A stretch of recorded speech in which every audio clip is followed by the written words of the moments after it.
레위기 16장 한번 열어주시면 감사하겠습니다.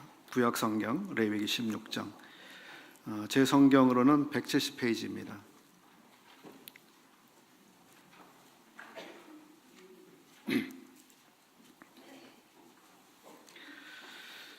레위기 16장 말씀은 대속죄일에 대한 말씀이라고 이렇게 붙여져 있습니다.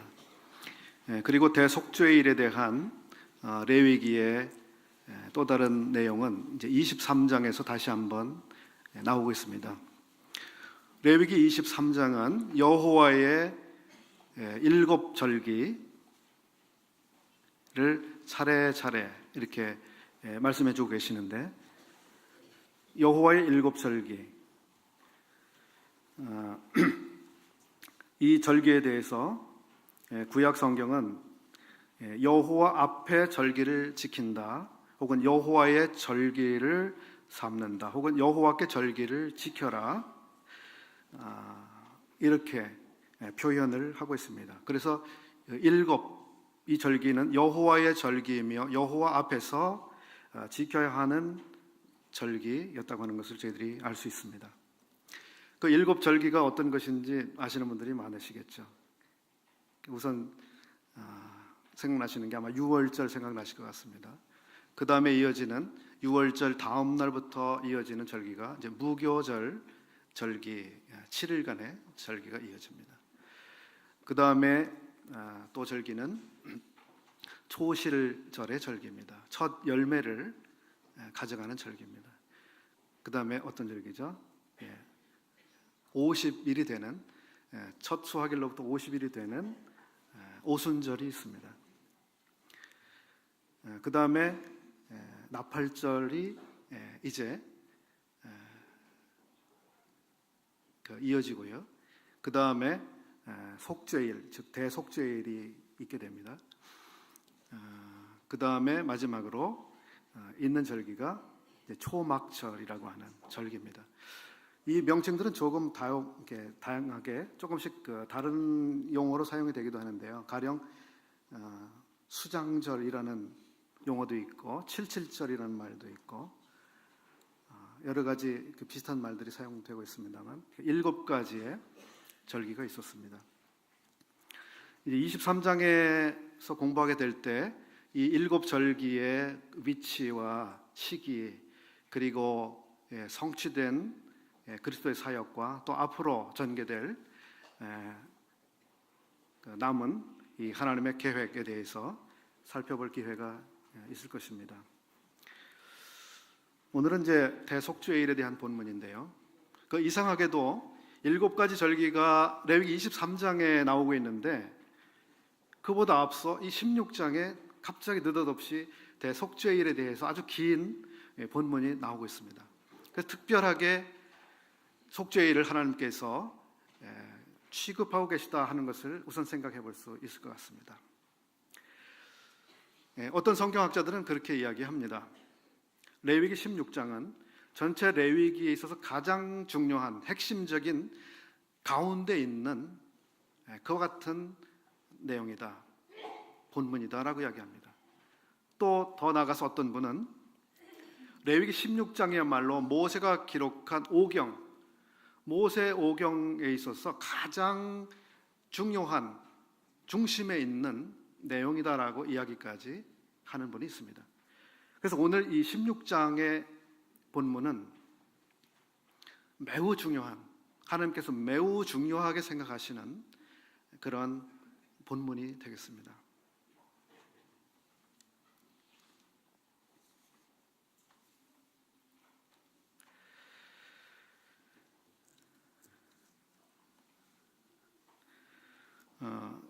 제 성경에는 16장 제목이 속죄일 이렇게 붙어 있는데요. 일반적으로 속죄일이라고도 하지만 또 대속죄일이라고도 하죠. 히브리에서는 이 날을 욤 키푸르라고 표현한답니다. 욤 키푸르. 욤이라는 말은 날, 데이입니다. 데이. 키푸르는 속죄한다, 덮는다라고 하는 의미를 가지고 있는 말입니다. 속죄소라고 하는 그 성막의 기구 아시죠? 이게 관계가 있는 그 어원이 같은 것입니다. 덮어준다고 하는 것입니다. 죄를 가리워준다. 그래서 욤 키푸르, 이것은 우리의 죄를 덮어주시는 날, 또 사죄 받는 날이라고 하는 의미를 가지고 있습니다. 이스라엘은 7절기가 있었는데 이것이 1년 단위로 이렇게 빙빙 돌아갑니다. 7개 절기가 이렇게 돌아갑니다. 6월절로부터 7개 절기를 우리가 쭉 이렇게 생각을 해보게 되죠. 그 중에 어떤 절기들은 주로 봄에 있습니다. 그리고 어떤 절기는 또 가을에 있고요. 여름과 겨울에는 이 절기들이 없습니다. 봄과 가을에 주로 집중되어 있습니다. 어찌되었든 이 1년 단위로 7개 절기가 계속 순환되면서 1년 동안에 이런 절기들을 통해서 모형적으로 우리의 구속자 예수 그리스도에 대해서 이 구약의 성도들은 그것을 깨달았고 또 마음에 사모했고 그것을 기다렸을 것입니다. 실제로 유대인들에게 있어서 이 대속죄일 날 희생 제사를 드리게 될 때 어마어마한 그 규모로 이루어졌는데 제사장 500명이 대제사장을 도와서 이 대속죄일에 행했던 이 속죄 여러 가지 실행했던 일들을 했다고 합니다. 500명 규모의 제사장들이 그렇게 동참을 한 것입니다. 그 중심에 대제사장이 있었습니다. 이날은 대제사장에 의해서 이 모든 일들이 진행이 되고 있는 날입니다. 이날, 즉 1년에 단 하루, 1년에 단 하루 있는 이날, 대속죄일, 이날은 1년 동안 모든 백성이 범죄했던 그 모든 범죄들을 속함받는 날입니다.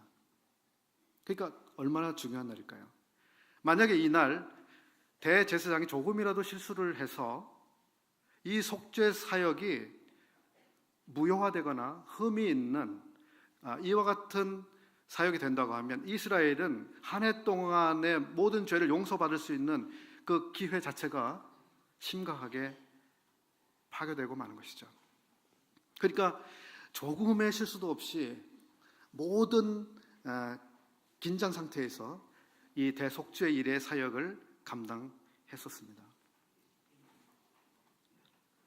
16장 1절 말씀을 한번 보겠습니다. 아론의 두 아들이 여호와 앞에 나아가다가 죽은 후에 여호와께서 모세에게 말씀하시니라. 여호와께서 모세에게 이르시되 내 형 아론에게 이르라. 성소의 장안 법궤 위 속죄소 앞에 무시로 들어오지 말아서 사망을 면하라. 내가 구름 가운데서 속죄소 위에 나타남이라. 아론이 성소에 들어오려면 이렇게 이어지고 있습니다. 16장 1절에서 우리 눈에 우선 들어오는 것은 성소의 장안 법궤 위 속죄소 앞에 무시로 들어오지 말아라 라고 하는 말씀입니다.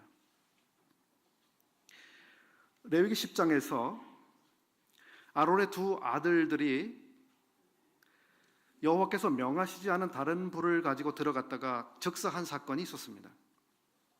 그 본문에 이어지는 것이 이제 16장에서 이어진다고 보이는데 그 두 아들이 속죄소 앞에 이 잘못 들어간 결과로 바로 죽임을 당했습니다. 그러면서 여호와께서는 속죄소 앞에 무시로 들어와서는 안 될 것을 말씀하고 있습니다. 즉, 그 속죄소에는 아무 때나 들어갈 수 있는 것이 아닙니다. 그리고 누구나 들어갈 수 있는 것도 아닙니다. 그리고 특정한 절차를 통해서만 들어가야 했습니다. 그렇지 않고 임의로 그 속죄에서 들어간다고 하는 것은 곧 사망을 의미하는 일이 됐습니다. 속죄소, 하나님의 임재가 계시는 그곳, 거기는 말하자면 지성소입니다. 제사장들은 성소까지 들어가서 사역을 할 수가 있었습니다. 피를 가지고 그곳에 들어갈 수 있었습니다. 지성소에는 대제사장이 들어가는데요, 그것도 1년에 단 한 번만 들어갈 수 있는 장소였습니다. 그렇게 하나님 앞에 나아가서 하나님의 영광 앞에 영광을 아련한다고 하는 것은 그렇게 엄위한 것이었습니다. 1년에 단 한 차례밖에, 그것도 대제사장만 하나님의 영광 앞에 있을 수가 있었습니다. 그것도 그냥이 아닙니다. 뒤에 나옵니다만 자세하게 조건들을 말씀하고 있습니다. 3절 이하에서 이제 속죄 제물을 필요로 합니다. 그리고 특별한 복장을 갖추라고 말씀하고 있습니다. 그리고 속죄의 피를 가지고, 그리고 또 온몸을 깨끗하게 목욕을 한 상태에서 그와 같이 들어가야 했습니다.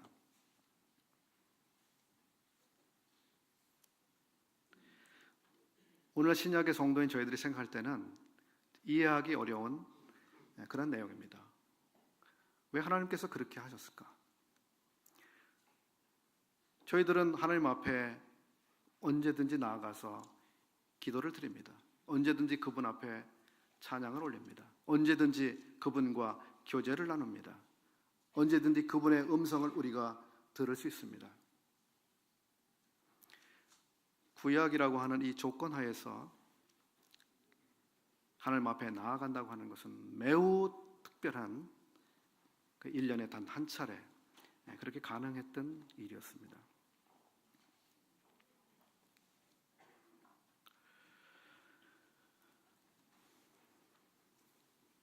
(1년에 단 한 차례) 그리고 1년 동안에 모든 백성의 모든 허물과 죄를 속하기 위해서 하나님께서 이 날을 허락해 주셨는데요, 이 날 대제사장이 속죄한 그 속죄의 효력은 얼마간이었을까요? 속죄의 효력은 1년입니다. 1년간만 효력이 있었죠. 그래서 1년이 지나가면 다시 대속죄일에 또다시 대제사장이 속죄를 드려야만 했습니다. 이것이 매년 반복돼야 했죠. 죄사함을 얻기 위해서, 즉 구속을 위해서는 매년 반복적으로 이와 같은 제사를 드려야 했다고 하는 것입니다. 유대인들은 이 날을 어떤 절기보다 가장 중요시한다고 하는데요, 현대 이스라엘 사람들에게도 이 날은 어떤 절기보다 가장 중요하게 지킨다고 합니다. 그래서 이 날을 안식일 중에 안식일이라고 말하기도 하고, 영어로는 그냥 The Day라고 이야기한답니다. The Day. The Day 그러면 다 알아듣나 봐요, 그 사람들은. 아, 그날. 그러면 그날이로구나, 그날이지 하고 통하는 거죠. 이 대속죄일이 되면 이스라엘 전체가 안식일 모드로 들어간답니다. 안식일 모드가 뭡니까? 모든 손에서 일손을 탁 놓는 것입니다. 그렇죠? 노동이라고 여길 만한 그 어떤 것도 하지 않는 상태로 들어갑니다. 그리고 24시간 동안 금식이 시작됩니다. 1973년에 이집트와 시리아군이 이스라엘을 침공한 전쟁이 일어났습니다. 이 전쟁을 제4차 중동전쟁이라고 하는데요, 이때 이스라엘에 2만 명이 넘는 사상자가 발생했답니다. 이와 같이 많은 사람들이 피해를 입은 전쟁은 이스라엘에게 없었습니다. 1차, 2차, 3차의 중동전쟁에서 이스라엘은 계속 승리했습니다. 심각한 피해를 입지 않았습니다. 그건 4차 전쟁에서 큰 피해를 입었는데 왜 그랬는지 아십니까? 이 연합군이, 즉 이집트 시리아 연합군이 전쟁을 시작한 날이 바로 대속죄일이었다고 하는 것입니다. 그래서 대속죄일이었기 때문에 이스라엘 전체 모든 사람들은 모든 일손을 놓고 모든 근무지를 문을 딱 닫은 상태가 됐습니다. 아무도 일하지 않는, 아무도 경계태세를 갖추지 않은 상태에서 대속죄일에 모든 관심을 기울이고 있었습니다. 바로 이때 기습을 했던 것입니다. 많은 사람들이 죽음을 당할 수 있는 그 위협 속에서도 이스라엘 사람들은 이 대속죄일을 지키기 위해서 그렇게 했었다고 하는 것을 우리는 생각해 볼 수가 있습니다. 나중에 23장에서 살펴볼 일입니다만, 이 대속죄일은 구약에서 행해왔던 것이며 이것은 모형이며 그림자로서 이제 이스라엘이라고 하는 이 민족 앞에는 향후에 예수 그리스도께서 이 땅에 다시 오셔서 이스라엘의 모든 죄를 정결케 하실 그 미래적 사건으로, 아주 예언적인 사건으로 아직 남아있는 것입니다. 그래서 이스라엘은 현재적으로 이 대속죄일의 매년의 죄에 대한 속죄를 기대하고 있지만 한편 이것은 미래에 성취될 사건입니다. 이 16장에서 생각해 볼 수 있는 첫 번째 대제사장에 대해서 한번 보겠습니다. 앞에서 읽은 대로 2절에 이 대제사장은 무시로 하나님께 나아가서 얼굴을 뵐 수가 없었습니다. 그는 대제사장입니다. 하나님이 선택한 사람입니다. 백성 중에 단 한 사람 선택된 사람입니다. 이 사람은 기름 부음을 받은 사람입니다. 그럼에도 불구하고 여호와 앞에 무시로 나아갈 수 없었습니다. 그는 특별한 복장을 해야 했고 온몸을 정결케 해야만 그날 단 하루에 나갈 수 있었습니다. 6절에 보시면 아론은 자기를 위한 속죄제의 수송아지를 드리되 라고 말씀하고 있습니다. 또 11절 아론은 자기를 위한 속죄제의 수송아지를 드리되 자기와 권속을 위하여 속죄하고, 여기서 보시면 이 제사장은 모든 백성들의 모든 죄의 속죄를 위해서 속죄소 앞에 나아가게 되는데 그러기 전에 그가 해야 했던 일이 나오고 있습니다. 그것은 무엇입니까? 자기를 위한 속죄를 먼저 드려야 했습니다. 대제사장조차도 속죄를 필요로 했던 한 사람의 죄인으로 나타나는 것입니다. 다른 사람들을 정결케 하기 전에 그 사람이 먼저 정결케 함을 받아야 되는 존재였습니다. 이것이 구약의 대제사장의 모습입니다. 백성들을 위해서 놀라운 속죄의 사역을 하고 있지만 그 사람 자체도 하나님 앞에서 속죄를 필요로 하는 부정한 죄인이라고 하는 것입니다. 12절을 보시게 되면 그는 향로를 취하여 여호와 앞 단 위에서 피운 불을 그것에 채우고 또 두 손에 곱게 간 향기로운 향을 채워가지고 장 안에 들어가서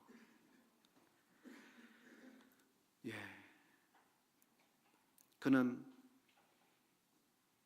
특별한 날, 특별한 복장을, 특별하게 몸을 깨끗하게 하고 그리고 피를 가지고 들어가야만 했는데 그러한 때에도 또 조건이 있습니다. 그는 피운 불을 가져가서 그 연기를 통해서 여호와의 영광을 직접 영광 앞에 직접 자기가 나타나서는 안 되었던 것입니다. 연기를 통해서 자기를 가려야만 했습니다. 그리고 이 향을 통해서 또 자기의 이 부정이라고 할까요? 이런 것들을 그대로 노출해서는 안 되었던 것이죠.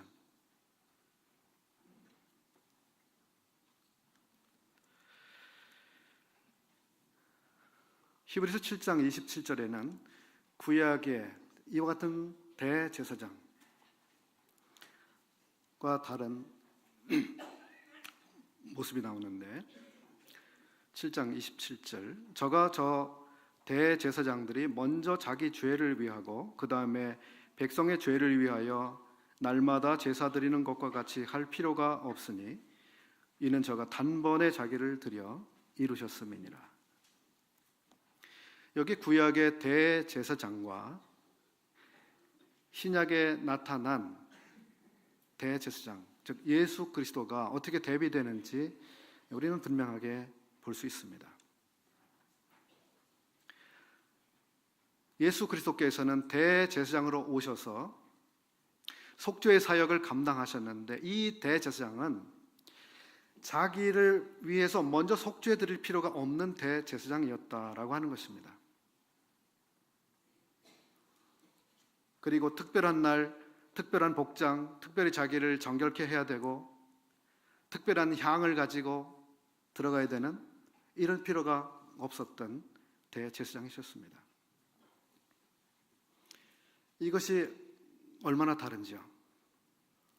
그리고 구약의 대제사장은 매년 그와 같은 일을 반복해야 했습니다.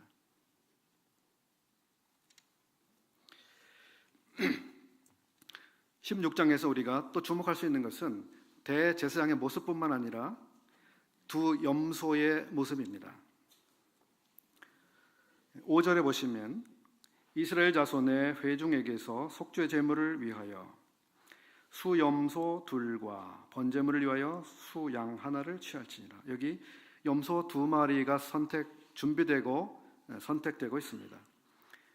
이 염소를 선택하는 목적은 속죄 제물을 위한 것입니다. 7절을 보시면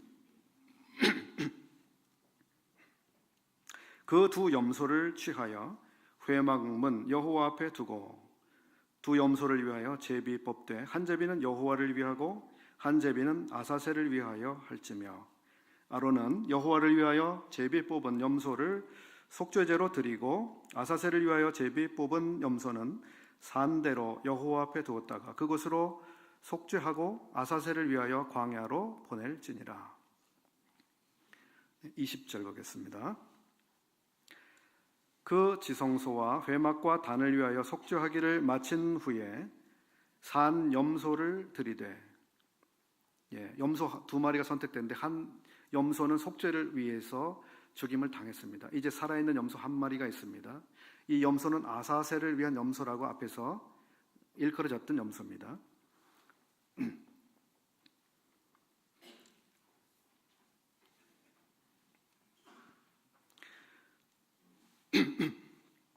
20절 계속 보겠습니다. 산염소를 드리되 아론은 두 손으로 산염소의 머리에 안수하여 이스라엘 자손의 모든 불의와 그 범한 모든 죄를 고하고 그 죄를 염소의 머리에 두어 미리 정한 사람에게 맡겨 광야로 보낼지니 염소가 그들의 모든 불의를 지고 무인지경에 이르거든 그는 그 염소를 광야에 놓을지니라. 이날 대속죄일, 이날 두 마리의 염소가 선택됐습니다. 그리고 두 마리를 놓고 대제사장의 제비를 뽑았습니다. 한 마리는 여호와를 위한 염소입니다. 그리고 또 다른 염소는 아사셀을 위한 염소가 됩니다.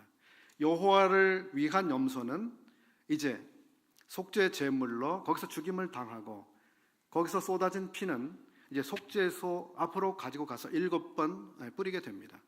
한 염소는 죄를 위해서 죽임을 당합니다. 한 염소는 모든 죄를 고하고 안수한 다음에 산채로 이스라엘로부터 먼 곳으로, 보이지 않는 곳으로 보내집니다. 이 보내진 염소, 아사셀 염소는 더 이상 이제 사람들의 눈에 보이지 않게 됩니다. 그 염소가 어디로 사라졌는지 사람들은 알 수 없습니다. 이것은 아주 모형적으로 우리 주님의 사역과 속죄를 나타내 주는 그림입니다.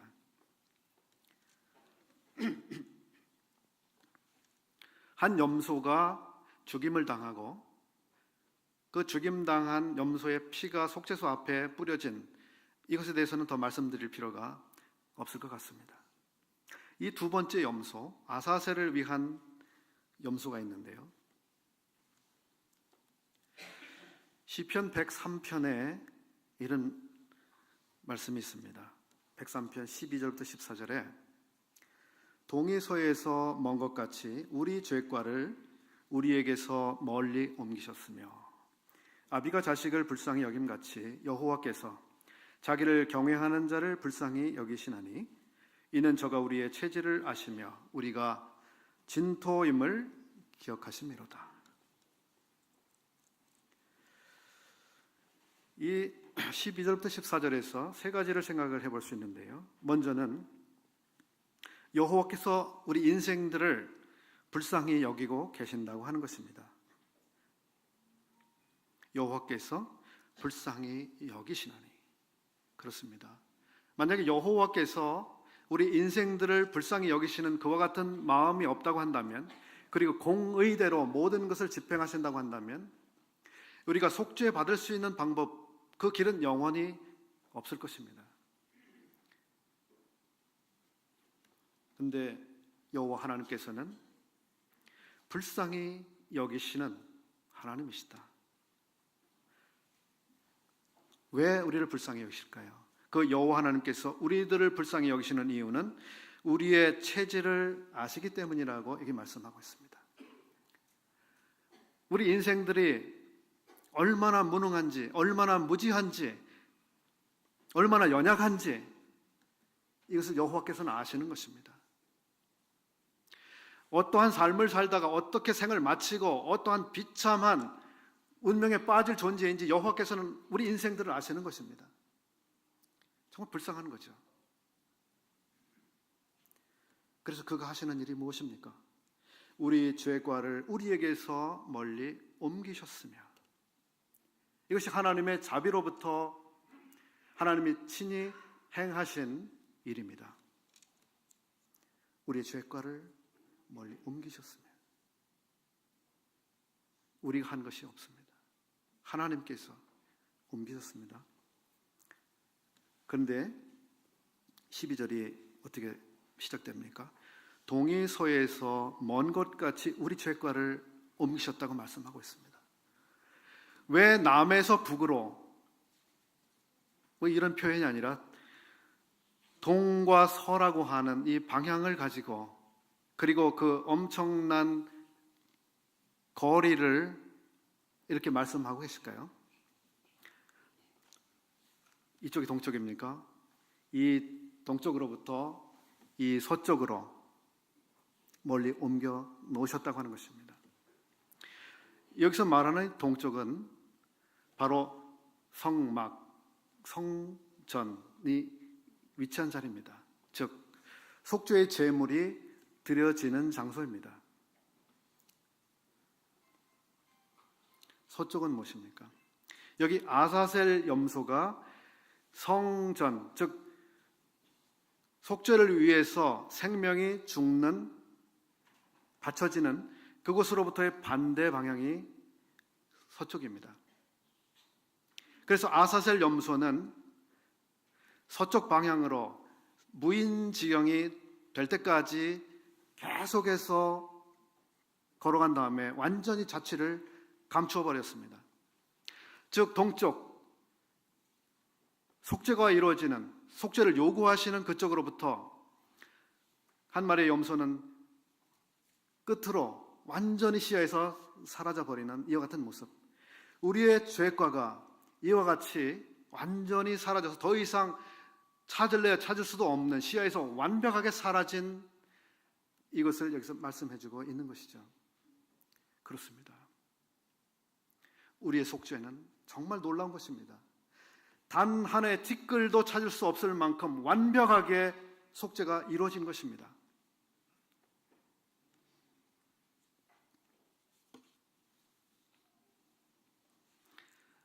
성도님께서 잘 아시겠습니다만 이 두 마리 염소, 한 마리는 죽임을 당하고 한 마리는 무인지경으로 사라져버린 이 사실 속에서 이것이 예수 그리스도의 사역과 효력이라고 하는 것을 짐작하실 것입니다.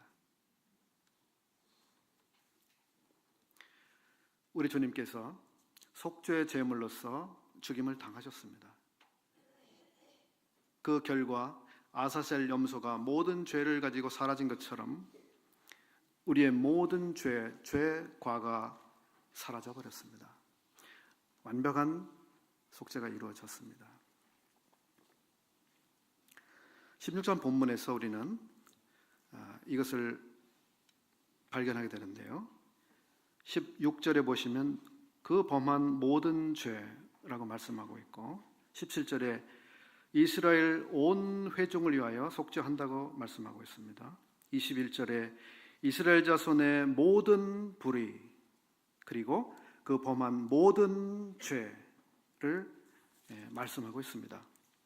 34절에 이스라엘 자손의 모든 죄를 위하여 속죄한다고 표현하고 있습니다.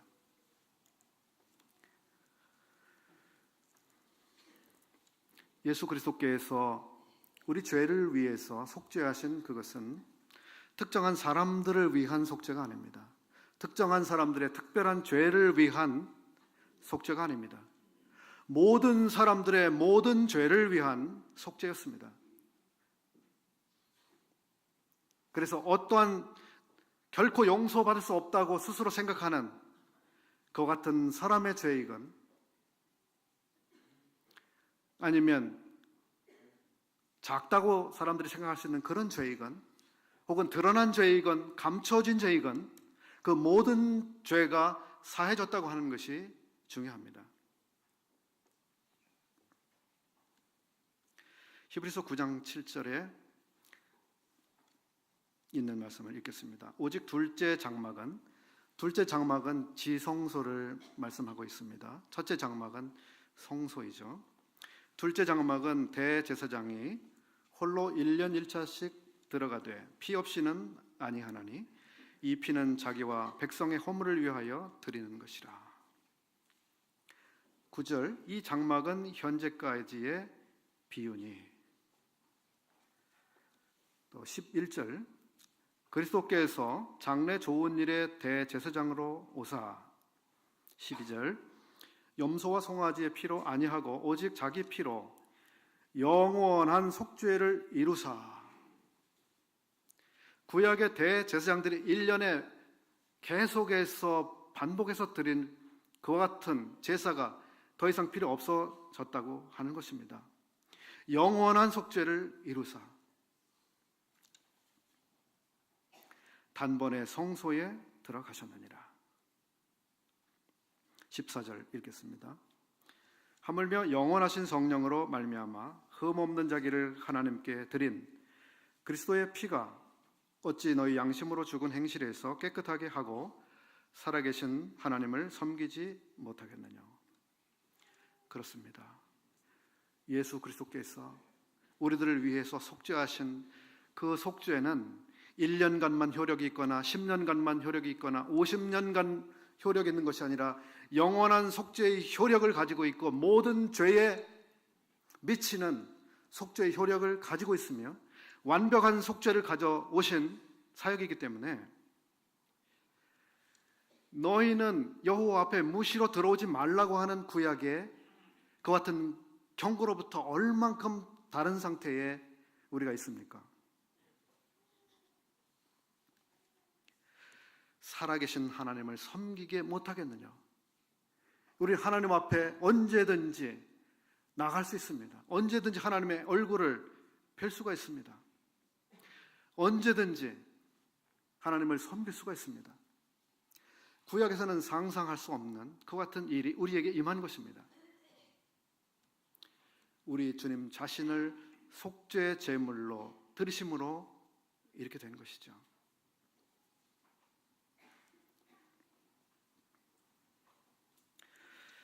여기 16장에서 이 속죄의 일에 이루어진 여러 절차들이 쭉 나오고 있는데요. 23장을 보시게 되면 이 대속죄일을 얼만큼 중요하게 여호와 하나님께서 취급하시는지 알 수 있습니다. 레위기 23장 26절부터 32절까지의 본문인데요. 이 날은 특별히 주의를 해야 했습니다. 여호와께서 모세에게 일러 가라사대 7월 10일은 속죄일이니 너희에게 성회라. 너희는 스스로 괴롭게 하며 여호와께 화제를 드리고 28절 잘 보십시오. 이 날에는 아무 일도 하지 말 것은 너희를 위하여 너희 하나님 여호와 앞에 속죄할 속죄일이 됨이니라. 이 날에 스스로 괴롭게 하지 아니하는 자는 그 백성 중에서 끊쳐질 것이라. 이 날에 누구든지 아무 일이나 하는 자는 내가 내 백성 중에서 멸절시키리니. 무서운 말씀이 나옵니다. 이 날, 이 특별한 날 스스로 괴롭게 하지 않으면 안 됩니다. 괴롭게 한다고 하는 것은 금식입니다. 음식을 섭취하지 않은 상태로 배고프고 힘 빠지고 힘든 상태로 괴로운 시간을 보내라고 했습니다.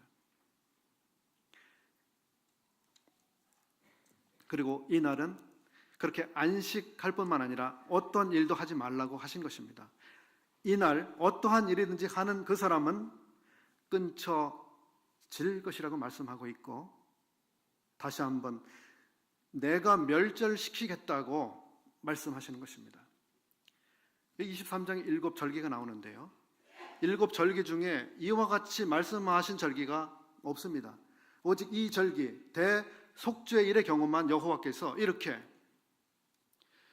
너희들은 철저하게 안식하고 어떠한 일도 해서는 안 된다. 그래서 강조하고 계십니다. 왜 그렇게 이 날을 중요하게 강조하고 경고하고 계실까요? 그날은 속죄를 받는 날, 속죄가 이루어지는 날이었기 때문입니다. 여호와 하나님께서는 어떠한 절기보다 백성들이 속죄받는 그 날을 중요하게 생각하셨습니다. 그런데 속죄가 이루어지는 그 속죄 사역이 행해지는 그날, 엉뚱한 데 관심을 가지고 엉뚱한 일에 신경 쓰고 엉뚱한 일을 하기 위해서 뭔가 하는 그 사람은 하나님의 관심으로부터 완전히 다른 생각을 지금 하고 있는 것입니다. 자기가 속죄를 받아야 한다고 하는 그 엄연한 사실을 직시하지 않고 있는 그 사람인 것입니다. 사람들에게 있어서 가장 중요한 것이 무엇일까요? 바로 속죄입니다. 우리의 죄를 용서받는 일입니다. 우리의 죄가 용서받지 못한다고 하는 것은 하나님 앞에서 얼마나 비참한 상태로 우리의 생애가 마감되며 우리의 영원히 말할 수 없는 비참한 상태로 떨어지는가를 말해주는 것입니다. 여호와 하나님께서는 우리들이 그렇게 하지 않기를 원하시는 것입니다. 모든 백성이 이날 관심을 가지고 대속죄일에, 속죄가 이루어지는 일에 집중하고 주목하기를 바라시는 것입니다. 오늘날도 복음이 증거됩니다. 예수 그리스도의 놀라운 복음을 증거합니다. 대부분의 사람들은 관심을 갖지 않습니다. 이번에 구도자 명단을 많은 분들 내주셨는데요. 거기에 기록된 영혼들의 많은 분들이 무관심한 상태입니다 라고 써 있습니다. 무관심한 상태. 얼마나 슬픈 일입니까? 무관심한 상태. 자기의 운명에 대해서, 자기의 종말에 대해서, 자기가 앞으로 받아야 될 말할 수 없는 고통과 그 형벌에 대해서 무관심한 상태에 있는 것입니다. 여호와 하나님께서는 백성들이 그런 상태에 있기를 원하시지 않는 것입니다. 그래서 경고하셨습니다. 끊쳐질 것이다. 끊을 것이다. 관심을 가지라. 죄 사함 받는 일에 관심을 가지라.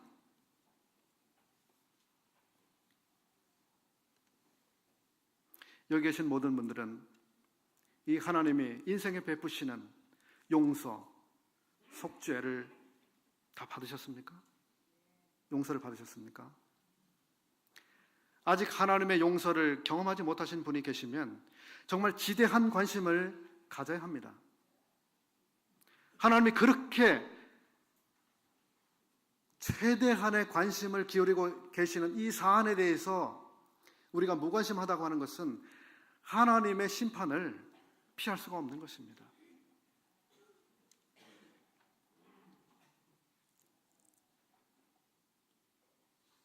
하나님의 용서, 하나님의 속죄, 이것은 참 놀라운 일이고 우리에게 말할 수 없는 기쁜 소식입니다. 우리의 죄가 용서받는다는 것, 용서의 기쁨. 2주 전 수요일 날 다윗이라고 하는 인물, 그리고 그의 삶 가운데 또 예배에 대해서 나눈 적이 있습니다. 다윗은 하나님의 은혜를 여러 가지로 경험했습니다. 함께 하심을 많이 경험했습니다. 양을 치면서 곰이 양을 물어가면 곰의 이빨에서 양을 끄집어내는 그런 상황도 경험을 했고, 물맷돌을 가지고 골리앗을 때려 부순 그런 경험도 가지고 있습니다. 그러나 그것이 다윗이 예배를 드리는 기초라고 우리가 보기는 어려운데, 다윗의 삶과 그의 예배에 있어서 중요한 것은 다윗이 받은 용서와 관계가 있었습니다. 다윗은 일생 동안 2번의 아주 중요한 용서를 경험했습니다. 그 한 번의 용서는 밧세바라고 하는 다른 사람의 아내를 강제로 빼앗은, 그리고 남편을 교살시킨 그런 수치스러운 죄를 범한 다음에 그가 하나님이 베푸시는 용서를 경험했습니다. 그리고 그가 그 용서를 경험한 그 내용을 시편 32편에 기록해주고 있습니다. 허물의 사함을 얻고 그 죄의 가리움을 받은 자는 복이 있도다라고 기록했습니다. 자기의 죄가 용서된, 사함받은 그것은 얼마나 복된 사실인지 그가 기록해주고 있는데요, 그 내용에 대해서 사도 바울은 로마서에서 그것이 바로 복음이라고 말씀해주고 있는 것입니다. 로마서 4장 6절부터 8절까지 일한 것이 없이 하나님께 의로 여기심을 받는 사람의 행복에 대하여 다윗의 말한 바, 그 불법을 사하심을 받고 그 죄를 가리우심을 받는 자는 복이 있고 주께서 그 죄를 인정치 아니하실 사람은 복이 있도다라고, 바로 이것이 복음이다라고 바울이 다윗의 경험을 빌어다가 요약해서 말씀해 주고 있는 것입니다. 일한 것이 없이 하나님께서 의롭다고 여겨주시는 그것이야말로 복이다.